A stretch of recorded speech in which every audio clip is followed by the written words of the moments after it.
வாசக தோழமைகளுக்கு வணக்கம். வீரயுக நாயகன் வேல்பாரி. அத்தியாயம் 79.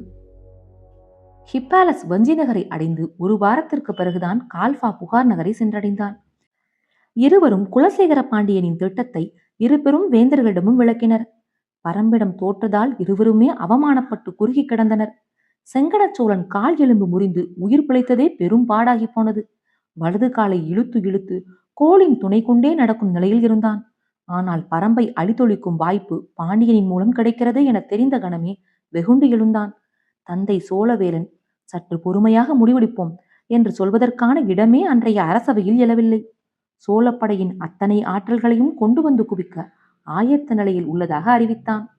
உதயஞ்சேரல் சட்டென முடிவெடுத்து விடவில்லை. மலைப்பகுதியில் இவ்வளவு திறன் மிகுந்த ஏற்பாடுகளை செய்துமே நம்மால் தாக்குதலின் வெற்றி கொள்ள முடியவில்லை. சமவெளி போரில் பாரியை வீழ்த்த முடியுமா என்று சிந்தித்தபடியே இருந்தான். ஹிப்பாலஸ் பொறுமையாக பல விளக்கங்களை கொடுத்தான். சேரனும் சோழனும் என்ன காரணத்துக்காக பரம்பின் மீது படையெடுத்தார்களோ அந்த செல்வங்களை அவர்களே எடுத்துக்கொள்ளட்டும். தனக்கு தேவை பரம்பின் வீழ்ச்சி மட்டுமே என குலசேகர பாண்டியன் தெளிவுபடுத்திவிட்டான் என்பதை மீண்டும் மீண்டும் கூறினான். தேவாங்கு, கொள்ளிக்காட்டு விதை, பாலிநகர் மணிக்கற்கள் என அனைத்தின் மீதும் ஹிப்பாலஸின் கனவு நிலை கொண்டிருந்தது. அதனால்தான் பாண்டியரின் போர் திட்டத்தோடு மற்ற இரு பேரரசுகளையும் இணைக்கும் வேளையில் முனைந்து ஈடுபட்டான். சேரனும் சோழனும் பாரியிடம் தோல்வியை தழுவியுள்ளனர். இந்நிலையில் அவனை எப்படியாவது அழிக்க வேண்டும் என தீவிரத்தோடு போர் புரிவர். அது மட்டுமல்ல, தனது தலைமையில் நடக்கும் ஒரு போரில் அவர்கள் பங்கெடுப்பதே பாண்டிய பேரரசின் முதன்மையை வெளிப்படையாக ஏற்றுக்கொள்ளும் செயல். ஒரு போர் தொடங்கும் பொழுதே மறைமுகமாக உயர்வை வழங்குவதை எண்ணி மகிழ்ந்தார் குலசேகர பாண்டியன். அதனால்தான் ஹிப்பாலஸை இந்த செயலை நோக்கி தூண்டினார். 3 பேரரசுகளும் அவை உருவான காலம் தொட்டு தங்களுக்குள் சமரசம் செய்து கொண்டது இல்லை. உள்ளுக்குள் எரியும் பகையனும் நெருப்பை அவை ஒருபோதும் அழித்து கொண்டது இல்லை. சிற்றரசுகளையும் சிறு குடிகளையும் வீழ்த்துவதில் இன்றளவும் பேரரசுகளின் படைகளுக்கு இடையான மோதல் தவிர்க்க முடியாததாகத்தான் இருக்கிறது. ஆனாலும் எவன வணிகத்தால் கடந்த சில தலைமுறைகளாக 3 பேரரசுகளும் பெரும் செல்வச் செழிப்பை எட்டியுள்ளன. அரசின் வலிமையை ஆளும் நிலப்பரப்பு மட்டும் தீர்மானிப்பது இல்லை, அதனிடம் இருக்கும் செல்வங்களும் முக்கியமானவைதான் என்பதை உணர்ந்துள்ளன. அதனால்தான் முத்துக்கள் கொளிக்கும் கடல் வளத்தையும், மிளகு தொடங்கி எண்ணிறடங்காத வாசனை பொருட்களும் மருத்துவ பொருட்களும் விளைந்து கிடக்கும் மலை வளத்தையும் தனதாக்கிக் கொள்ள விடாமல் முயல்கின்றனர். ஹிப்பாலஸின் இந்த முயற்சி 3 பேரரசுகளும் இசைவு தெரிவித்தது இந்த போராட்டத்தின் ஒரு பகுதியே. இத்தனை காலங்களாக எந்த வளத்துக்காக இந்த மூவரும் தனித்தனியே போரிட்டார்களோ அதே நோக்கத்துக்காகத்தான் இப்போது மூவரும் இணைந்து போரிட முடிவு செய்துள்ளனர். இந்த போர் வெளிப்படையாக எதிரியை நோக்கியது. ஆனால் ஆழத்தில் உடன் இருப்பவரின் இழப்பை கண்டு மகிழக்கூடியது. பாரி வேட்டுவன் பாறைக்கு வந்ததில் இருந்து போர் சூழலை பற்றிய உரையாடல்கள் நாள்தோறும் நடந்தபடியே இருந்தன. தாக்குதலுக்கு எல்லா வகையிலும் நாம் ஆயத்தமாக வேண்டும் என தொடர்ந்து வற்புறுத்தப்பட்டது. நாம் இறங்கி போய் தாக்கப் போவது இல்லை. எதிரி மலையேறி வந்தால் நாம் தாக்குவதற்கு புதிதாய் எதுவும் தேவையில்லை. பிறகு ஏன் பதற்றமடைகிறீர்கள் என்றான் பாரி. பாரியின் கருத்தை மறுத்து உரையாடுதல் எளிய செயலன்று. தேக்கன் மட்டுமே மிக எளிதாக அதை கைக்கொள்வான்.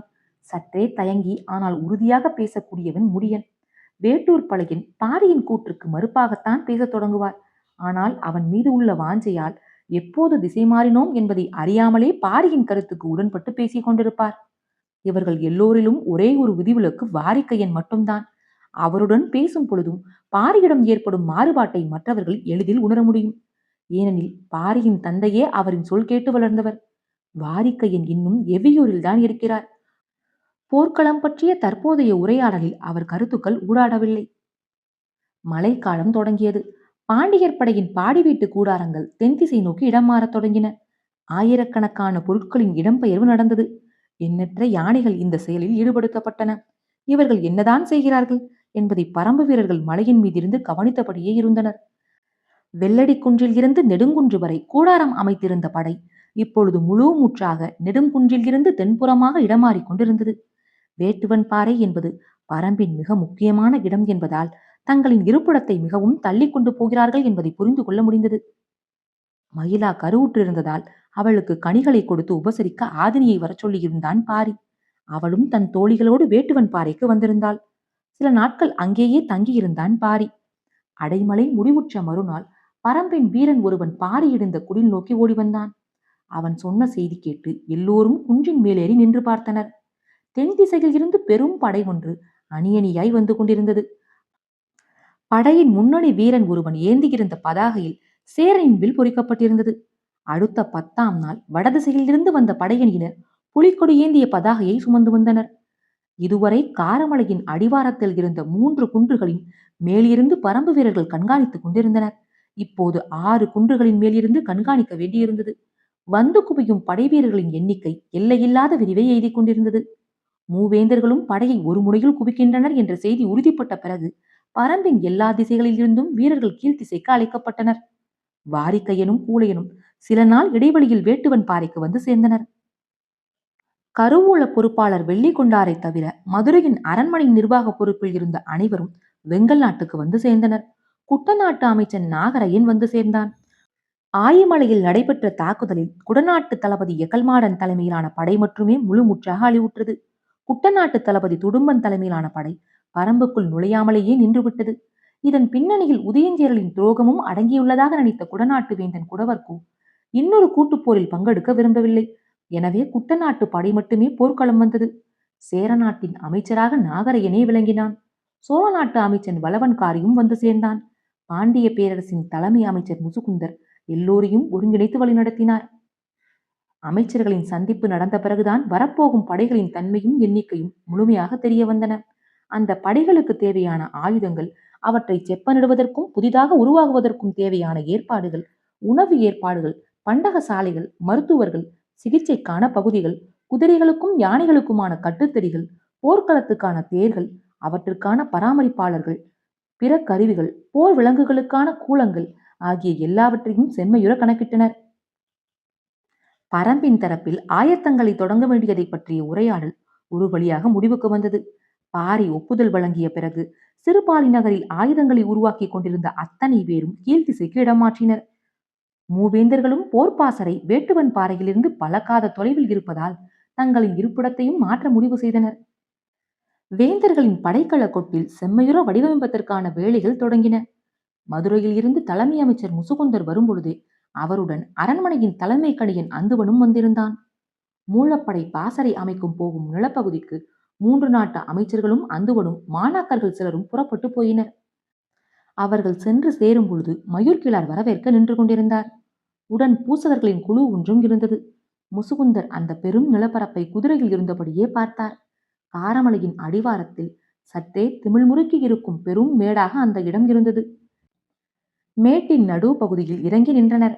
மழை நீரை எவ்வளவு குடித்தும் நெகிழ்ந்து கொடுக்காத இறுக்கத்தோடு மண் இருந்தது. அவர்கள் வந்த சிறிது நேரத்தில் பாண்டிய பேரரசின் சிறப்புமிக்க முதுயானையை அழைத்து வந்தனர்.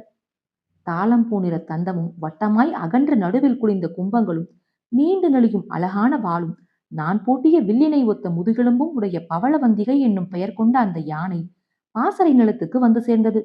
உடன் மதுரையின் யானை கட்டுத்தறி பொறுப்பாளர் அல்லங்கீரனும் கோட்டை தளபதி சாகலைவனும் வந்தனர். வண்ணத்தட்டில் வைக்கப்பட்டிருந்த பூக்களையும் கனிகளையும் கொண்டு அந்த இடத்தில் சிறு வழிபாடு ஒன்றை பூசகர் நடத்தினார். பிறகு அந்துவன் கையசைத்து உத்தரவிட்டான். அதுவரை கீழே நின்றிருந்த பாகன் யானையின் மீது ஏறி அமர்ந்தான். பவளவந்திகை நடக்கத் தொடங்கியது. பாகன் தன்னுடைய கால்கள் பவளவந்திகையின் காதுகளின் பின்புறத்தை தொட்டுவிடாமல் மடக்கி வைத்துக் கொண்டான்.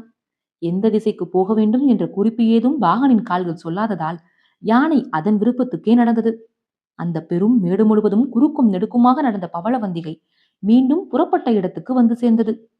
இப்போது அந்துவன் தன் மாணாக்கர்களை அழைத்துக் கொண்டு யானையின் காலடிகளை பார்த்தபடியே உள்ளே போனான். யானையின் காலடி ஆமையின் ஓடு போன்ற வடிவம் கொண்டது. வெளிவட்டம் மட்டுமல்ல, உள்ளேயும் ஆமையின் ஓட்டில் இருப்பது போன்று விண்மீன்களின் கூட்டம் கொண்ட கோடுகள் இருக்கின்றன. யானையின் பாதத்தில் இருக்கும் ரேகை கோடுகள் அவை. யானையின் 4 காலடிகளும் 4 வித ரேகைகளை கொண்டவை. பவளவந்திகையின் காலடிகள் அந்த பெரும் ஏடு எங்கும் பதிந்து கிடந்தன. கூர்ந்து கவனித்தபடி அந்துவனும் அவன் மாணக்கர்களும் நடந்து கொண்டிருந்தனர். காலடியின் அச்சில் அசையாமல் பதிவு கொண்ட விண்மீன்களின் வடிவு எந்த திசை நோக்கி அமர்ந்திருக்கிறது என்பதை கவனித்தபடி ஒவ்வொரு தடத்தையும் உற்று பார்த்து கொண்டிருந்தனர். மழையின் ஈரம் காயாமல் இருந்ததால் காலடி தடத்தின் உட்கோடுகள் மண்புழுக்களைப் போல் நெளிந்து கிடந்தன. மாணாக்கர்கள் தேர்வு செய்த காலடிகளை அந்துவன் போய் பார்த்தபடி இருந்தான். நெடுநேரம் ஆனது. ஆனாலும் காலடியின் உள்வடிவங்களை உற்று பார்த்து ஒன்றோடு ஒன்றை ஒப்பிட்டுக் கொண்டிருந்தான் அந்துவன். இறுதியாக 3 காலடிகளை தேர்வு செய்தான்.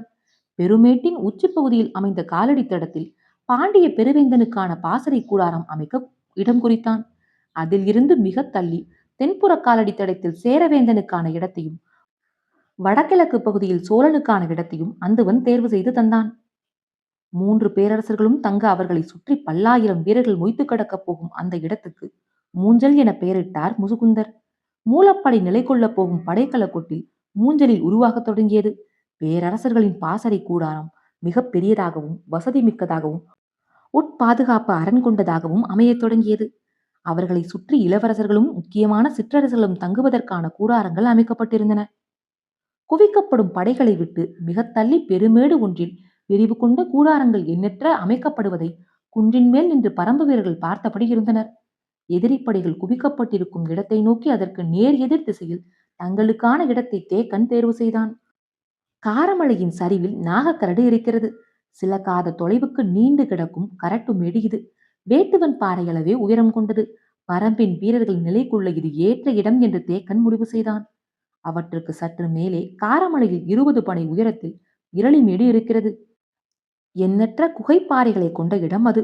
ஆயுதங்களை வைக்கவும் மருத்துவ பயன்பாட்டுக்கும் ஏற்ற இடமாகவும் அது இருக்கும் என கருதப்பட்டாலும் அந்த இடத்தை தேர்வு செய்ய சற்றே தயங்கினான் தேக்கன். வாரிக்கையனும் துணிந்து தேர்வு செய்ய சொன்னான். காரணம் அந்த குகைகளின் தன்மை. வேர்க்கொடியைப் போல ஒன்றை ஒன்று இணைத்துச் செல்லும் எண்ணற்ற குகைகளை கொண்ட இடம் அது. மிக நன்கு பழக்கப்பட்டவர்களால் மட்டுமே அதற்குள் போய் வெளிவர முடியும். போரின் பொழுது வீரர்கள் விரைவாக வந்து திரும்பும் தன்மையுடன் அமைவிடம் இருக்க வேண்டும் என்று தேக்கன் தயங்கினான். ஆனால் வாரிக்கையனும் இதுதான் போருக்கு பொருத்தமான அமைவிடம் என்றான். இரளிமேட்டின் இடதுபுறம் இருந்த சமதளமான பகுதிகளும் மலைச்சரிவின் முழுமையும் குடில்கள் அமைக்கும் பணிகள் தொடங்கின. பரம்பு வீரர்கள் எல்லா திசைகளிலிருந்தும் இரளிமேட்டுக்கு வரத் தொடங்கினர். இவ்விடம்தான் நாம் முகாமிட்டுள்ள இடம் என தெரிந்த கணத்தில் இருந்து எதிரிகள் நம்மை கண்காணிப்பார்கள். மயூர்கிழாரின் ஆட்கள் அவர்களுக்கு நன்கு உதவி செய்யக்கூடும். எனவே பரம்பு வீரர்கள் இரளிமேட்டுக்கும் நாகக்கரட்டுக்கும் வந்து சேர்வதையே எதிரிகளால் கணிக்க முடியாதபடி இருக்க வேண்டும் என்றார் வாரிக்கையன். இரவு அடிக்கடி மழை பெய்வதால் சுளுந்துக்கம்பை வெட்டி பந்தம் ஏற்றுங்கள் என்றார். சுளுந்துக்கம்பை கூறாக வெட்டி பந்தம் ஏற்றினால் அது அணையாமல் எரிந்து கொண்டே இருக்கும். கீழே போட்டு மண்ணள்ளி கொட்டினால் தான் அணையும். மற்றபடி மலைத்துளுக்கி எல்லாம் எளிதில் அணையாது. சமதளத்தில் இருந்து பார்த்தால் குகையின் தன்மையை எளிதில் மதிப்பிட முடியாது. ஒவ்வொரு குகைக்குள்ளும் எண்ணிலடங்காத வீரர்கள் தங்கியிருக்க முடியும். குகைகளின் தன்மை நீர்க்கசிவு கொண்ட குகைகள், நன்கு காற்றோட்டம் உள்ள குகைகள், மாட்டு மந்தைகளையே அடைக்கக்கூடிய பரப்பை கொண்ட குகைகள் என அத்தனையும் வகைப்பிரித்து வீரர்களுக்கு விளக்கினார் வாரிக்கையன். குகைகளுக்குள் உரிய இடங்களில் விளக்குகளை அமைத்து குறியீடுகளை உருவாக்கினர். பரம்பு வீரர்கள் வந்து குவிந்த வண்ணம் இருந்தனர். சிறுபாலியில் இருந்து தொழிற்கூடங்கள் அத்தனையும் இரளிமேட்டுக்கு இடம்பெயர்ந்தன. பெரும்பான்மையான குகைகள் ஆயுத கூடங்களாக மட்டுமல்லாமல் உலைக்கலங்களுக்காகவும் ஒதுக்கப்பட்டன. மிக விரிந்த நில அமைப்பும் காற்றோட்டமும் கொண்ட குகைகள் உலைக்களங்களால் நிரம்பின. அவை மட்டும் அல்லாமல் வெளிப்புறத்திலும் எண்ணற்ற உலைக்களங்களை அமைத்துக் கொண்டிருந்தனர். குதிரைகளுக்கான கட்டுத்தறிகள் இரளிமேட்டின் தென்புறச் சரிவில் அமைக்கப்பட்டுக் கொண்டிருந்தன. குகைகளுக்கும் கட்டுத்தறிகளுக்கும் இடையில் உணவு கூடங்களை அமைத்தனர். மருத்துவ கூடங்கள் அமைப்பது பற்றி பேசப்பட்டது. இந்த போரில் மருத்துவர்களின் பணி மிக முக்கியமானதாக இருக்கப் போகிறது. எனவே முருகன் ஆசானை அழைத்து வர வேண்டும் என்றார் பழையன். நோய்க்கான மருந்தை தருவதில் வல்லவர் எண்ணற்றோர் உள்ளனர். ஆனால் போரில் ஏற்பட போவது காயங்களும் முறிவுகளும் தான். அவற்றுக்கு மருந்து அளிப்பதில் மிக வல்லவர் முருகன் ஆசான் தான். பச்சை மலையின் வடதிசையில் ஓடும் மறையாற்றின் கரையில் அவர் இருக்கிறார். வயதாகி மிக தளர்ந்த அவரை இவ்வளவு தொலைவு வரவழைக்க வேண்டுமா என தயங்கினான் தேக்கன். வாரிக்கையனோ கட்டாயம் அவர் இங்கு நம்மோடு இருக்க வேண்டும் என்றார். சிவகையில் உட்கார வைத்து தூக்கி வரும் எண்ணத்தோடு செய்தி அனுப்பப்பட்டது. முதலில் தயங்கிய முரியனாசான் பிறகு ஒரு நிபந்தனையோடு வர ஒப்புக்கொண்டார். எனது சிவிகையை தூக்குவர இருவரை மட்டுமே அனுப்ப வேண்டும். அவர்களும் என்னை கொண்டு வந்து சேர்க்கும் வரை உணவு ஏதும் உண்ணக்கூடாது. தேக்கன் உள்ளிட்ட எல்லோரும் அதிர்ச்சிக்குள்ளானார்கள். பக்கத்தில் இருந்து 12 நாள் பயணத் தொலைவை எப்படி உணவின்றி கடக்க முடியும்? அதுவும் இருவர் மட்டும், சிவிகையை தூக்கி கொண்டு என பலரும் தயங்கிய பொழுது வாரிக்கையன் சொன்னார். மலைப்பாதையில் உணவேதும் இன்றி சிவிகை தூக்கி வரும் வீரர்கள் 2 அல்லது 3 நாட்கள் வர முடியும். அதற்கு பிறகும் அவர்கள் ஓடி வந்தால் மயக்கம் அடைந்து வீழ்வார்கள். அவர்களை குணப்படுத்தி மீண்டும் சிவிகையை தூக்க வைப்பது மருத்துவராகிய அவருடைய வேலை. நாம் ஏன் அதை பற்றி சிந்திக்க வேண்டும் என்றார். சரி என ஒப்புக்கொண்ட தேக்கன் வலிமை மிகுந்த போர் வீரர்கள் இருவரை தேர்வு செய்தான். ஆனால் வாரிக்கையனும் அவர்கள் வேண்டாம் என்று சொல்லி தோற்றத்தில் எளிமையான இருவரை அனுப்பி வைத்தார். 12 நாட்களில் வந்து சேர வேண்டிய அவர்கள் 8ஆம் நாள் காலையிலேயே வந்து சேர்ந்தனர். இதுதான் நடக்கும் என வாரிக்கையனுக்கு தெரியும். எனவே அவர் வியப்பேதும் அடையவில்லை. ஆனால் மற்ற அனைவரும் வியப்பால் கிறங்கிப் போனார்கள். சிவிகையை தூக்கி வந்த இருவரும் புறப்பட்ட இடத்தில் இருந்து இப்போது வரை உணவு ஏதும் உண்ணவில்லை. முழு வேகத்தோடு வந்து சேர்ந்துள்ளனர் என்ற செய்தி வீரர்கள் எல்லோருக்கும் பரவியது. எப்படி இது நடந்தது என பலரும் பேசிக் கொண்டிருக்கையில் மருத்துவர்களிடம் இருந்து உண்மை வெளிவந்தது. முருகன் ஆசான் செய்து வைத்துள்ள திங்கள் மூலிகையை உட்கொண்டால் பல நாட்களுக்கு பசி எடுக்காது, ஆற்றலும் குறையாது என்று. மருத்துவனின் வருகை மருத்துவத்தால் அறியப்பட வேண்டும். முருகன் ஆசானின் வருகை அப்படியே அறியப்பட்டது. பரம்பின் அனைத்து வகையான மருத்துவர்களும் முன்னரே இரளிமேட்டுக்கு வந்து சேர்ந்தனர். மருத்துவ பேராசனோடு பணி செய்யும் வாய்ப்புக்காக பல காலம் காத்திருந்தவர்கள் அவர்கள். போர் என்பது எதிரிகள் இருவருக்கும் இடையில் நடப்பது மட்டுமல்ல, வீரர்களுக்கும் மருத்துவர்களுக்கும் இடையில் நடப்பதும் கூட. எதிரிகளுக்கு மருத்துவனால் குணப்படுத்த முடியாத காயங்களை உருவாக்கவே ஒவ்வொரு வீரனும் நினைக்கிறான். எதிரிகள் எவ்வளவு காயத்தை உருவாக்கினாலும் குணப்படுத்தி மீண்டும் வீரனை வாயேந்த வைப்பேன் என்றே ஒவ்வொரு மருத்துவனும் மூலிகைச் சாற்றை பிழிகிறான். மருத்துவனின் சிகிச்சை மீது இருக்கும் நம்பிக்கையே வீரனின் துணிச்சலை பல நேரங்களில் தீர்மானிக்கிறது. ஒவ்வொரு நாளும் போர் முடியும் கணத்தில்தான் போரை அறிந்து கொள்ளுதல் தொடங்குகிறது. அன்றைய இரவின் காட்சிகள் தாம் மறுநாள் அவனது மன உறுதியை தீர்மானிக்கிறது. மரணம் எய்தியவர்கள் மரணத்தின் மீது அச்சம் ஊட்டுவது இல்லை. உடல் சிதைக்கப்பட்டு மருத்துவர்களால் எதுவும் செய்ய முடியாமல் எங்கும் கதறியை ஓசையோடு இழுபட்டு கிடப்பவர்கள்தாம் ஒவ்வொரு போர் வீரனையும் நிலைகுலைய செய்கிறார்கள். அதனால்தான் போர்க்களத்தில் தாக்கொண்டவர்களை மருத்துவ சாலை நோக்கி தூக்கி வரும் வேலையை வீரர்கள் செய்யக்கூடாது என பேரரசுகள் விதி செய்துள்ளன. அதை செய்வதற்கு தனி படையை அமைத்துள்ளன. போரின் விதியை வீரனின் வாளும் மருத்துவனின் பச்சிலைகளும் இணைந்தே தீர்மானிக்கின்றன. பரம்பு வீரர்கள் இணையற்ற நம்பிக்கையோடு வாளினை ஏந்தவும் நாணினை இழுக்கவும் எதிரிப்படையை சிதைத்து முன்னேறவும் மருத்துவர்களும் முக்கிய காரணம். அதுவும் முருகன் ஆசான் களம் நோக்கி வந்துள்ள செய்தி பரம்பு வீரர்களுக்கு கட்டற்ற வேகத்தை கொடுத்தது. மரணத்தை மிதித்து நடக்க ஒவ்வொரு வீரனும் ஆசைப்பட்டான். முருகன் ஆசான் இரளிமேட்டுக்கு வந்த அன்றுதான் மூஞ்சலில் வேந்தர்களுக்கு கூடாரங்கள் அமைக்கும் பணி முடிவுக்கு வந்தது. மூஞ்சல் பகுதிக்கு மட்டுமே தனித்துவமான பாதுகாப்பு அரண்கள் உருவாக்கப்பட்டன. மூவேந்தர்களுக்கு 3 பெரும் கூடாரங்கள், மூவரும் சந்தித்து உரையாட மாளிகை வடிவிலான பெரும் கூடாரம் ஒன்று, வேந்தர்களுக்கான பணியாளர்கள், மருத்துவர்கள், உணவுச் சாலைகள் ஆகியவற்றுக்காக 3 கூடாரங்கள், போரில் பங்கெடுக்கும் அரச குடும்பத்தினர் தங்குவதற்காக 5 கூடாரங்கள் என்று மொத்தம் 12 கூடாரங்கள். ஆயுத பயிற்சிக்கான களம் என அனைத்தும் கொண்ட விரிவான அமைப்போடு மூஞ்சல் நகர் தயாரானது. மூஞ்சலின் பாதுகாப்புக்கு தனித்த அரண் அமைக்கப்பட்டது. பெரும் பெரும் மரத்தூண்களாலும் ஆயுதங்களாலும் அமைக்கப்பட்ட அரண் அது. அரணுக்கு வெளியில்தான் படைகள் பலகாத தொலைவுக்கு பரவியிருந்தன. இரவில் கடும் குளிர் இருந்தாலும் பகற்பொழுதின் வெயில் இன்னும் சூடேறாமல் தான் இருந்தது. மூஞ்சலின் அரண் காவலர்கள் 4 முனைகளிலும் அமைக்கப்பட்டிருந்த பாதுகாப்பு மேடையில் இருந்து பார்த்து கொண்டிருந்தனர். தென் திசையில் நின்றிருந்த படை வீரர்களிடமிருந்து உற்சாக பேரோசை மேலேறி வந்தது. கடல் போல் பரவி கிடந்த படை வீரர்களின் வாழ்த்தொளி முழங்க உதயஞ்சேரலின் தேர் தென் திசையில் இருந்து மூஞ்சல் நோக்கி வந்து கொண்டிருந்தது.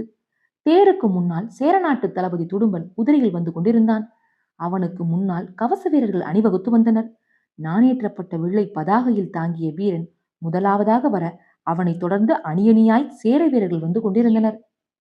3 பேரரசுகளின் அமைச்சர்களாகிய முசுகுந்தரும் நாகரையரும் வளவன்காரியும் உதயஞ்சேரலை வரவேற்க மூஞ்சலின் வாயிலில் காத்து நின்றனர். முசுகுந்தர் பாண்டிய முறைப்படி அவருக்கான வரவேற்பை வழங்கினார். உதயஞ்சேரல் மூஞ்சலுக்குள் நுழைந்தான்.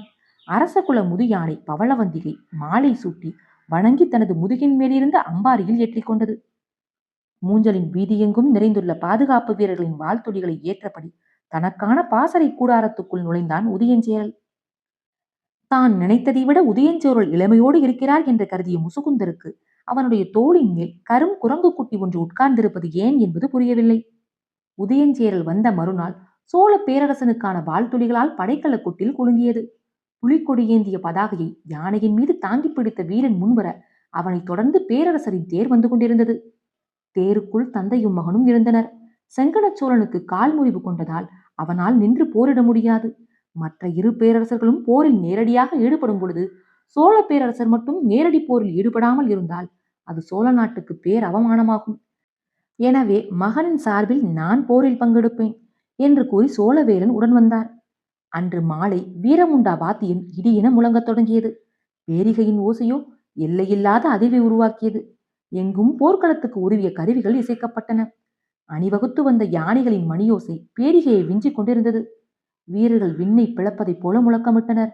வெடிப்புற்ற தந்தமும் விளைந்த நகமும் முதுகினில் சங்குவடிவ புள்ளிகளையும் கொண்ட பாண்டிய நாட்டு பட்டத்து யானையின் மீது அமர்ந்தபடி ஊஞ்சலுக்குள் நுழைந்தார் குலசேகர பாண்டியன். அத்தியாயம் 79 நிறைவுற்றது. காற்றோடும் உங்கள் காதுகளோடும் நான் யவிமயிலா.